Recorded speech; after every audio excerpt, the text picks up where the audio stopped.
Dave Nyer. Okay. Three of us all together. That's what I was thinking, but I wasn't sure. I think Jeanette and Bob Thornton they'll be the next to close in number 10. They're working pretty hard. They had some appliances and stuff delivered yesterday, so. Getting close.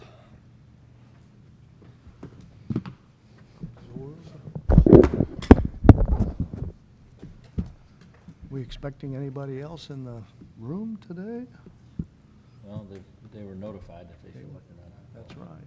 I almost came to American Bloom yesterday, Washington and Bloom, and then I finally read the note that I thought was a reminder. Well, it was a reminder to say we're not meeting in August. It's like, oh, that's good. All right. Let's call to order this meeting of the Board of Public Works, Tuesday, August 14th. Roll call, please. John Vietmeyer. Here. Mike Ratatek. Here. Brad Mitchell. Here. Steve Richardson. Steve Struberg. Here. Jeff Mohesky. Steve Sullentrap. Jeff Patke. Rise for the pledge. I pledge allegiance to the flag of the United States of America and to the republic for which it stands, one nation, under God, indivisible, with liberty and justice for all. All right, it's a good thing you guys got here early to get a good seat.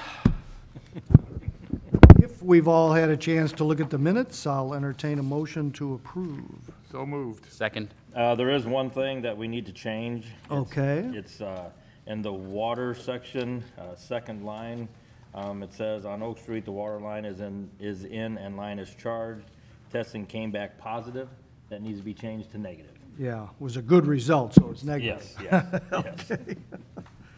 Thank you for that. That'll make a difference.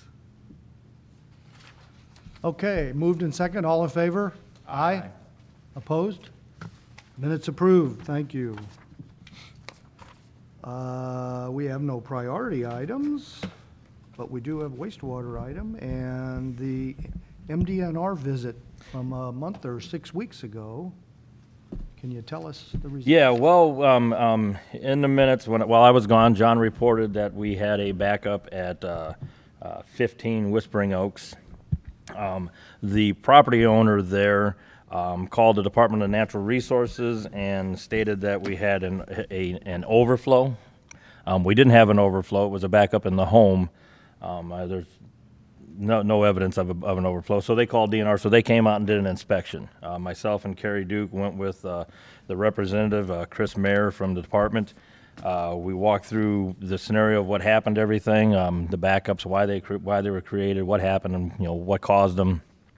So at the end of the day, he took a few pictures, left with we did everything we could type of scenario, and there was nothing has come out of it. So it was a follow-up from a resident's complaint that he had to come out here. So that was what it was about. So everything's good on our end of it as far as what we did. There is one spot that he recommended that we slip line, which we was planning on slip lining anyway. So that's. But other than that, that was really all the visit was for. So is that resident all done now? Probably going to say no, but I think John wants to add to this. Mad at us, but we can't do anything? Yeah, the answer is definitely no. That last I heard that our insurance did not find us liable for anything. So unfortunately, the situation is that they need to take whatever means and methods necessary for them to make themselves whole. So we've been kind of working through with staff to think of any ideas that we could present to this board and maybe city council to assist, but quite frankly, there really isn't any. Our insurance has kind of told us that would not be wise, that we need to follow the procedures of insurance, which is what we pay them to do. So Okay, good. I would say that they probably are not happy at this point. Yeah. Well, But It's an unfortunate situation. yes, it is. What do they need to do to fix their problem so it doesn't occur again? I mean, they have the ability to, put a backflow preventer on the property. I mean, they are the low house, in that area, so they definitely have that ability to do so. I know that now that we've identified that there's an issue with I think the roots potentially were the cause. I don't. Yeah, on this backup, this situation which created everything was roots in the line. So, I mean, now that, we're on, I'm assuming some sort of a maintenance, routine maintenance schedule. I would say that if anything happened in the future, we know that there's an issue here, so insurance would probably take a little bit of a different stance.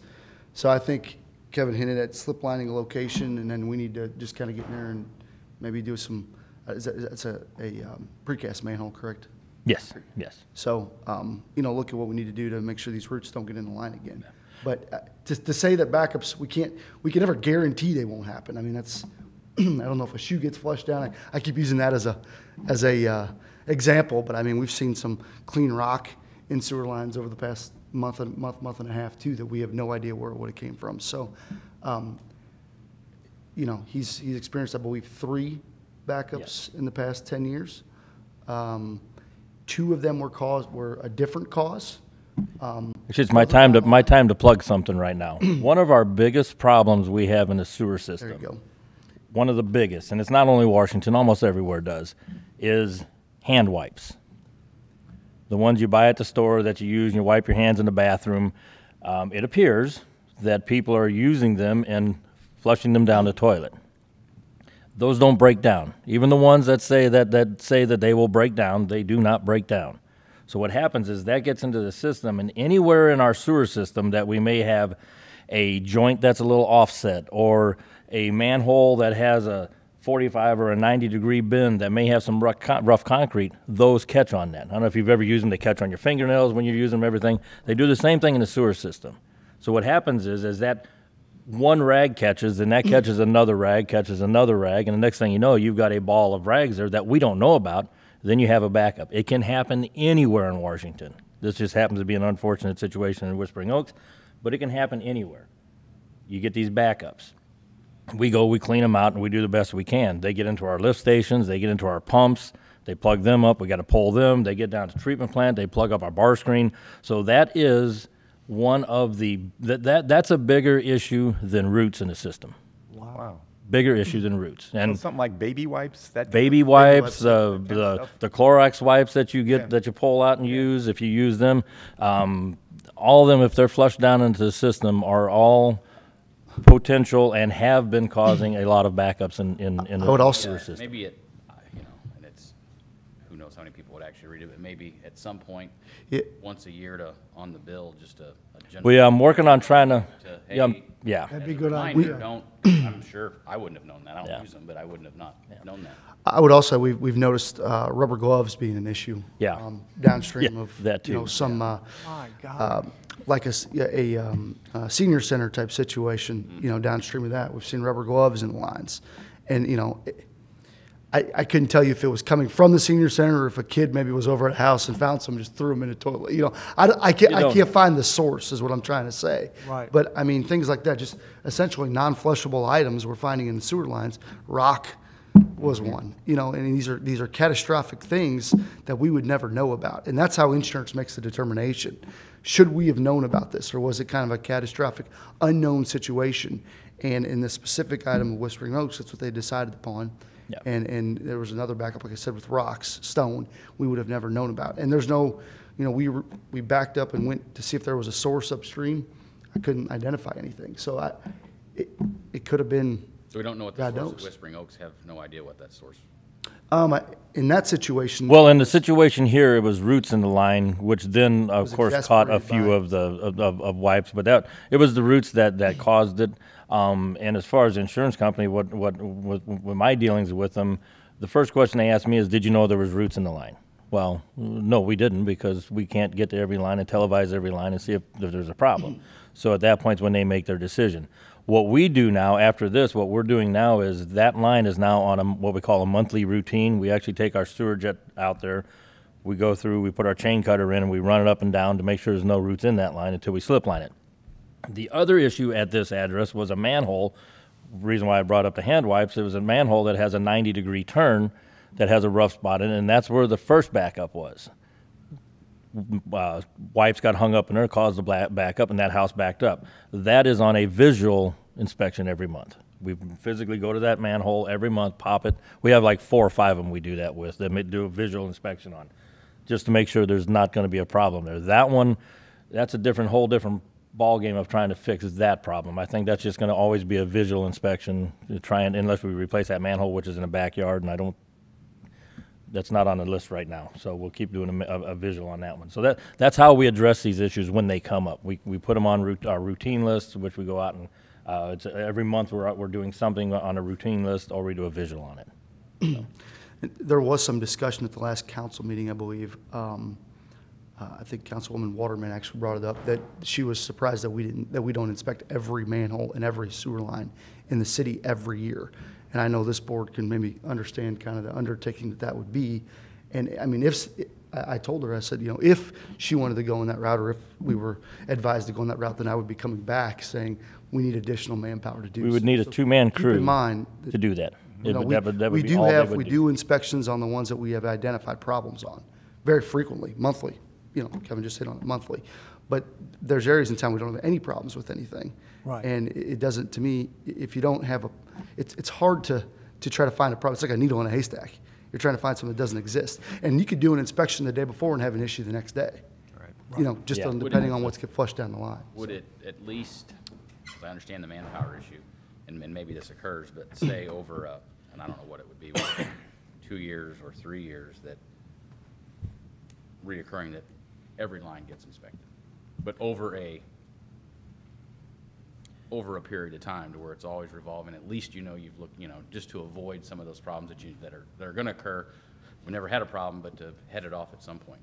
Yeah, I mean, we could definitely look in to see how much that would take. I think, I don't really have a good feel for how long it would take to get through town, but I mean, you're talking a significant, thousands and thousands of. Yeah, and with the current manpower that we have, it takes 2 people, sometimes 3 people, to do a sewer line inspection, depending on where you're at. We may even have 5 when we have to do traffic control.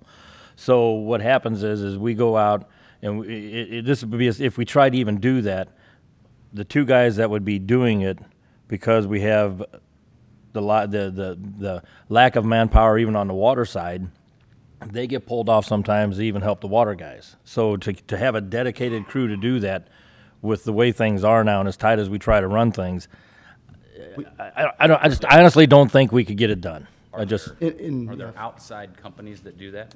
Yes, there is. That you could You do inspections, you could get. once every, whatever, again, I don't know what the time frame would be, but to hire so-and-so, come in, give us a report, they may identify problems we didn't even know. Yeah, about. there is companies Not that doing it for another 5, 6 do years. that. Yeah, there is companies that do that. I know a couple of them. I could get in touch with them and just kind of get a ballpark on what they charge, type of thing. Is it by the foot? Is it by volume, whatever? I can get some information on that. I don't think it's even reasonable to think, in my mind, that you could inspect everyone in this city in 1 year. No, It's not a 5-minute process. it's not. No. It- I don't know, I'm just thinking, if you did 4 a day, I think that'd even be optimistic. Yeah, that you're right. Because Because it's not, you don't it's a just get there and safety drop something and run. You got to get there. First you got to get there. Then you got to Yeah. set the equipment up. Then you got to drop it in. Then if you get there and you do find something, let's just say That's the next point. we get a line that we dropped a camera in, and halfway down it's got some sludge buildup, because some lines do that.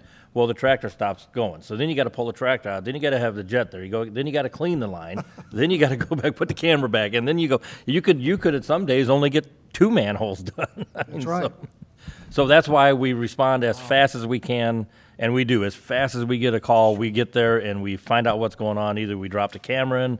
If the line's flowing and there's a backup in a home, first thing we do is put the camera in. We run it up and see if we can get to where the problem is and find out what the problem is. If we can't, then we put the sewer jet in, we clean it, and then we put the camera in. So we respond as fast as we can to them, and it's unfortunately the nature of the beast. This And gentleman at Whispering Oaks always had 3 backups in 10 years. He had 2, I don't know the years. yeah, I don't remember the second one. I remember the first one, which was the first manhole with the 90 that had to back up, and then there was another one, and I don't remember what that was. That's the important part, is there's two separate causes to the backup in his home. So cause number 1 was the 90-degree bend, and I believe there was a secondary one that was Yeah. really, really minor. Yeah. That one actually, I don't think even was identified to insurance as anything. Yeah, that's So why there was no two report for causes that, so I there. don't remember This that. last one was an unidentified cause that was at a manhole even upstream from the other cause. The issue becomes is he's the lowest home in the subdivision, so fortunately, if there's ever an issue on the line, he would be the first one to have a problem. What would it cost to put in a backflow preventer? If you would have done it? Going off of what the backflows that we installed in Don Valley, or that was installed in Don Valley and on 9th Street, it was right around the $1,500 mark. I was gonna say 2,000, 2,500 Yeah, it was bucks. right around, and then that was a few years back, so, yeah. And he has the ability to do so. It's not that, it's not that we're preventing him to do that. It is his lateral, so he has that ability to do so if he's so seen that as an issue, so, or a solution to his issue. But those aren't foolproof either, though. They're not. You gotta understand how to use them. You gotta maintain them. You gotta, I mean, if they're, if you had a backup on the main and the backflow preventer was working, his house may not necessarily be, flooded with sewage. He may flood himself out with his own sewage. You still would have an issue of the main being backed up, and then where does that go? Does that go to the next home? Does that, it kind of moves the problem along till you can identify what it is. Knock on wood, hopefully it would come out of a main and you could identify it fast enough, or out of the actual manhole lid itself, and then you could get down there and solve the problem. But you're always, it's a gravity system, you're always chasing it to some level. Yeah. Uh-huh. When will the slip lining in that area be? It will probably be done in late October or early November. Oh, so this year. Yeah. Oh, that's good. That's good. That's being proactive to get things fixed, identified. Yeah. Got a problem, let's get it fixed. And we've got right now 5 spots that we know that haven't caused problems, but we know that could cause a problem. So they're on that list to be slip lined. Now, slip lining, we can only slip line 8-inch and above lines. So we've got a lot of 6-inch lines that haven't caused a problem yet, but more than likely will. Then those will have to be open cut, dug up and fixed in, which that becomes a whole nother nightmare in itself. I mean, We so. don't put in any 6-inch anymore, do we? There is some put in, but it's all PVC, which thankfully PVC is a slicker-based pipe, and we Less don't joints. really have the problems with that. PVC, if we have a problem, it's in a manhole. Usually how they connected it, did they, not set the pipe right, and it's catching underneath of the pipe because it's, so there's whole different scenarios there, but that's usually an easier fix than the clay pipes, which is 85% of the system-ish, I'd say, probably 80%.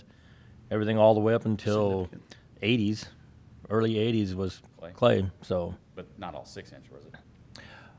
In the old days, 6-inch was the main pipe until you got to what they call a transmission line, what they consider, and then it went up to 8-inch. So like Oak Street, Cedar, all them through there, everything through here. If it wasn't considered a main transmission line, it's a 6-inch line. So with short 3-foot clay pipe. So every 3 foot you have a joint. With a bell So fitting. every, so, yeah. I think it's a good time too to also mention that, per city code, the property owner is responsible for the lateral pipe itself and the connection to the main. So any degradation of that pipe or the connection is the responsibility of the property owner. And that's a city code item. Yeah. Just keep that in mind. Doesn't matter who installed it. If the developer put it in and put a Y there and then you tied on to it, that connection's still the owner of the responsibility of the property owner to maintain and repair. So I think it's just important to understand where that designation kind of ends. I do know we've had some issues with some connections failing as well. So it doesn't matter if you put it in, if the developer put it in, it's still the owner of the property. It's his connection. One of the things, the thought process that go through that is, would there have been a failure if there wasn't a connection? So that's kind of one way Yeah. to think about it. If it was a solid piece of pipe through there, would there have been a failure? Most likely not. So just kind of keep in mind as you hear some of these, maybe some of these things and we're working through these issues. Doesn't mean we won't work with people. It's just that's a city code item, and I have no way to change that right now. Yeah. So, The same way on the water side, the property owner is responsible on the service line up to and including the curb stop. So it's the same on both sides. It's up to and including. So you have the issue on the water side too sometimes with water leaks. It's the same thing. So Yep. both sides of the fence get it. Get them coming or going. Yep. Thank you, John. Any more discussion in the sewer? Yeah, one thing, I don't know if anybody's noticed, there was a little bit of a stronger odor down at the treatment plant the last couple of weeks. Absolutely. We can, not complaining, we can thank that to the fair. Every year when the fair comes in, Oh. we get a stronger odor because we bring all the swine building comes down to the treatment plant. So that affects the treatment plant. Our blankets, in the clarifiers, there's what they call a sludge blanket at the bottom. That's what makes the system, the final system work, is this blanket down there. Well, every time the fair, we lose that blanket. The sludge that comes in actually affects the blanket, and we go about a week and a half to 2 weeks where and then we rebuild the blanket, we're fine. Through that period, we always get a stronger odor, and we always have to work a little bit harder down at the plant to make sure everything runs right. So that's the reason why. So if anybody wants to know why the plant has smelled a little bit stronger for the last few weeks, it's Because the fair's over. the fair. It will adjust back. But like I said, I'm not complaining. I'm just stating facts. That's the way it is. Well, and that's always a good reminder for us, because if people say something, it's like, Yep. well, Yeah. yep, So we know what it It is. should stabilize here in a little bit. That's it. Anything new with water? Looks like we have old business with water. Is anything new? Not really at this time. Everything's running good. We did have a hiccup the other day with the SCADA system. It wasn't really the SCADA system itself that always seems to get the blame, but it was the network the city network had an issue, which then shut down the SCADA system, which unfortunately, well, you can look at it either way. It's unfortunate or it's fortunate. Fortunately, we had all the wells running when the system shut down, which is good because we maintain our water level. Unfortunately, we dumped water out of the Crestview Water Tower, the Enduro Water Tower, and Clay Street Water Tower. I like to say we were flushing the top of the tank every once in a while, but so we did get that. But I know some people probably noticed the waterfall coming off over 47. Yeah, and that was the reason why we did get that fixed as quick as we could. But we did have that issue. Other than that, system's doing good. Oak Street's completely done. We're just now going back and adding cold mix to the trench all the while. The guys are back over there again today doing some work on it. And John will finish that up. Yeah, real quick update. We hope to go out to bid here in the next couple of weeks on that project with a completion date kind of late October, or middle of November, actually, to where Oak Street will have that water line patched back up and the street be overlaid and then new sidewalks on both sides. So That's why when you go down Oak Street, up and down Oak Street, you see cold mix in where the sidewalks had to be taken out. We're not going to come in and put new concrete in there and then maybe have to take it out because it didn't match the old or whatever. So they're going to do all of that same time. So we're going to make sure there's no trip. We're going to make sure we keep that maintained too, so that there won't be any trip hazards. But yeah, I had a couple questions with people or concerned citizens regarding the, for lack of a better term, shoddy asphalt work that was done. Keep in mind that is cold mix. We have two options. We could leave it as gravel, or we could do one step a little better, which is cold mix, so we can come in and finish the street up. So it's not a final product. It's just intermediate till I can get there and get the street patched back up. So. And we do that with every water main that we have a break at. We put cold mix over top of it. And the best packing for a patch like that is car tires. They work. They're the best packing mechanism you can find. So we just keep adding cold mix, which packs everything tighter and tighter. And then when the street department gets ready, they come take it all out. But much better than what we used to do in the old days of just leaving rock there and kicking the rock all over the place and having a big old mess. So. What's left? We still have bills to pay on Crestview, don't we? Yes, we do. We have not received any invoices, so Okay. and when we do, I'm thinking, because there's been some conversation floating around about how come they haven't been paid. I said, well, we can't pay until we get an invoice. So I'm sure by next month we'll see the invoice for that. They still, we might as well move into the Crestview Water Tower, old business, I guess. They did some yard work up there, but they missed some spots. There's some spots that they didn't add dirt to. There's some spots that they didn't even address. So we're working through getting the company back. And I'm not sure which company it was, but getting the company back to actually finish the job the way it should be. So other than that, Really, we're not finished yet. not 100%. No. Maybe that's why they haven't sent the bill. That could be why. They're running a good operation. They're not gonna, Holding a lot of money, but that's okay until we get done. That's just the way it goes. yeah, that's fine. But anyway, so other than that, as far as the tower, It's operating fine. The water is mixing perfectly the way the mixer is supposed to mix it, which is good for us, and that's some of the reason I think why we're noticing that the chlorine, the system, you don't notice a lot of odors and problems with it anymore, because one of the worst things that for us, I think, and it's in the industry, is when you have a water tower that actually doesn't physically mix with a pressure system, the water comes into the bottom of the tank, so you fill up the bottom with new water, and then when the system shuts off, it just takes that new water and pulls it back out. You're not really doing anything with the top. So if you run into a situation where the tank may go down a little bit lower because of usage, where then you're going to start drawing some of that water out of the top, then you get those issues because it's not being maintained. So the mixing system is actually doing what it's supposed to do, which is good. So, and by the time when we get all the tanks done, all of the tanks will have a new mixing system put in them for that reason in the future. So, Any other old business? no. Any discussion? I have a couple items. One, the budget, I'm sure, is being looked at for next year. We're Yes. winding down a year. Is there a time or a meeting coming up where? Yes, you I can will have that share with you us? in next month. I'll have in the packet the budget that's being looked at to be taken to council. Okay. So we'll And look at that. any major items, just nice to Yeah. know where we Yeah, stand. and it's the same as last year. We run as tight as we can and do the best job we can. But yeah, I'll have it for you guys next month on that. And so. I would hope sometime in the near future, we can, I don't know if we do it at this meeting or have a special meeting, a little workshop to talk about the rates, pull out the old data and start looking at that.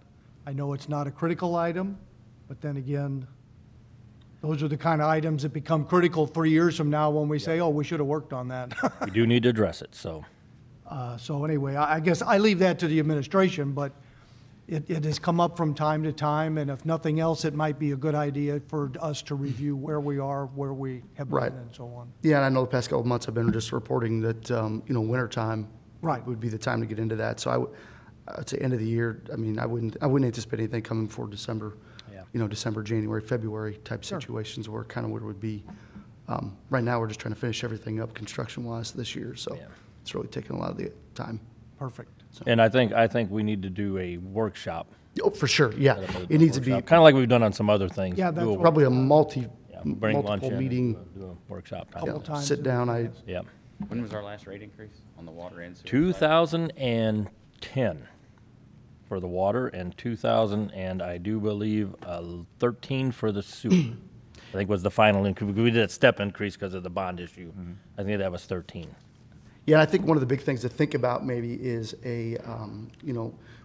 if we identify the need for one, which I don't want to guarantee, that there would be, but if there was an identified need for one, is to look at maybe a mechanism to where there would be an automatic increase, a very small Yeah. automatic increase yearly or every 2 years or something, so we're not going with, more substantial increases every 6, 8, 10 years. Yeah, that's what we don't. I don't That's want the to. shock We don't to want to the have to system. come back and. So just think 4 about that, years maybe when that, we I need think a that new might be power the biggest and, thing that comes out of and it, say, oh, well, I now we think need that's what more. we'd like to see. is a and I- change in and I know direction, we've maybe. had various thought process over the past to do it or not do it, but Yeah, just something to talk about.